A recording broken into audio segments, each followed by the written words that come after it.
ஓராங் மீஞா என்கிற அமானுஷ்ய சக்தி மலேசியாவில் மிகவும் பிரபலமாகும். ஓராங் மீஞா என்றால் எண்ணெய் மனிதன் என்று பொருள்படுகிறது. ஓராங் மீஞா என்கிற பேய் மற்ற பேய்களைப் போல இல்லாமல் மனிதர்களைப் போலவே இருக்கும். ஆனால் இதன் உடல் முழுவதும் கருமை நிறத்தில் இருக்கும்.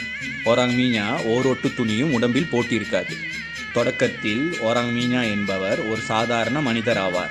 ஆனால் பல மாந்திரீக சடங்குகளை செய்து உலகில் சக்தி கொண்ட ஆளாக மாற வேண்டும் என்ற எண்ணத்தில் சைத்தான் மற்றும் ஜின்னுடன் ஒப்பந்தம் செய்து கொள்கிறார்.